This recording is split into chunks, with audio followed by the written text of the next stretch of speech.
गीतांजलि वांगचुक ने उनकी गिरफ्तारी को लेकर फिर से एक बार सवाल उठाए हैं। उन्होंने कहा कि सोनम पर एनएसए का केस ऐसे कैसे लग सकता है। साथ ही उन्होंने वायरल वीडियो पर कहा है कि सारे वीडियो 2 साल पुराने हैं। आपको बता दें कि 24-25 सितंबर को जो तस्वीरें लेह लद्दाख से सामने आई थी, किस तरीके से हिंसा भड़की थी। पर्यावरणविद सोनम वांगचुक पर आरोप है कि भड़काऊ भाषण उनकी तरफ से दिए गए, जिसके बाद भीड़ भड़क उठी और इस हादसे में 4 लोगों की मौत हो गई थी, जिसके बाद उन्हें जोधपुर ले जाया गया और वहां उन्हें हिरासत में लिया गया था।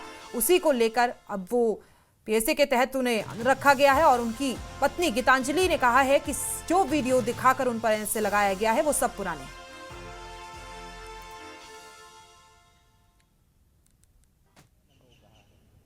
लद्दाख के इन्वायरमेंटलिस्ट सोनम वांगचुक लगभग पिछले 40 दिनों से जोधपुर जेल में हैं। अब सवाल ये है कि आखिर जो सरकार उनके खिलाफ सबूत के तौर पर पेश कर रही है, आखिर उनमें कितना वजन है। इसी पूरे मौजू पर, पूरे मुद्दे पर मेरे साथ ज़्यादा बातचीत के लिए मौजूद हैं सोनम वांगचुक जो की वाइफ गीतांजलि जी। मैडम, बहुत सारे वीडियोस की बात की जा रही है, लेकिन सोनम जी को जो हमने देखा और उन्होंने अपना अनशन भी ख़त्म कर दिया था जब वायलेंस की खबर आई थी, लेकिन सरकार वीडियोस की बात कर रही है।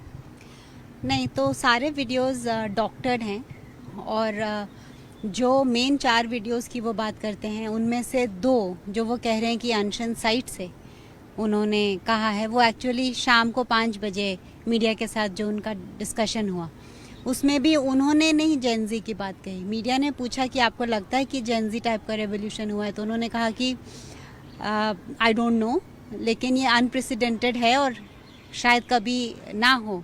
ये मेरा थिंकिंग है कि ऐसे कभी और नहीं होना चाहिए। आपने रिप्रेजेंटेशन भी दिया, लेकिन कोई अप्रूवल नहीं आया है कि एनएसए का आगे क्या होगा। तो क्या आपको लगता है कि कितना स्ट्रॉन्ग है सोनम का केस कि अब सुप्रीम कोर्ट से उनको राहत मिलेगी और उनको रिलीज किया जाएगा? केस तो बहुत ही स्ट्रॉन्ग है। एविडेंस अगर देखा जाए, प्रोसीजरल लैप्सेस अगर देखे जाएं, तो ये तो केस बनना ही नहीं था, जैसे मैंने कहा।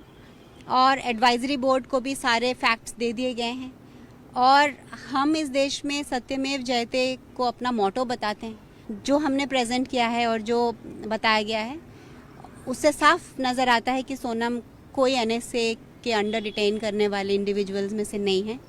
लेकिन हमें पूरा विश्वास है कि फाइनली सत्य की जीत होती है और हमारी जुडिशरी और हमारा कॉन्स्टिट्यूशन और यहाँ के जो हमारे लोग हैं हमारे साथ, पूरे लद्दाख के लोग और पूरे इंडिया के लोग और इंटरनेशनली भी जो है, तो इससे ज़रूर इस सब से बहुत अच्छा ही निकलेगा।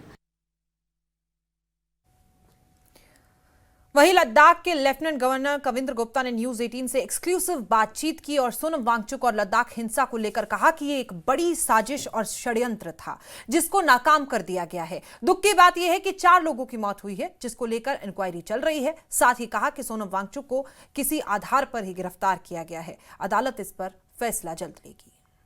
इस तरह के जो बहुत सारे लोग हैं वो जेल में हैं। 40 दिन हो गए सोनम वांगचुक को। सुप्रीम कोर्ट में भी मामला गया है और ये कहा जा रहा है कि मांग की जा रही है कि उनको छोड़ दिया जाए।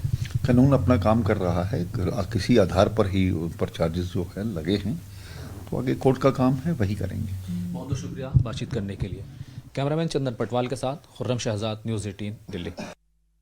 दोस्तों, आज मामला उस वक्त भड़का जब गीतांजलि से न्यूज 18 JKLH ने बातचीत की और उनकी तरफ से कहा गया कि जो वीडियो अब दिखाए जा रहे हैं वो पुराने हैं, किस आधार पर एनएसए उन पर लगाया गया है। हालांकि कविंद्र गुप्ता ने कहा है कि किसी आधार पर ही लगाया गया है, कोई ना कोई तो कारण होगा और ये मामला सुप्रीम कोर्ट में चल ही रहा है, तो फैसला तो सुप्रीम कोर्ट में लेना ही है इस पर।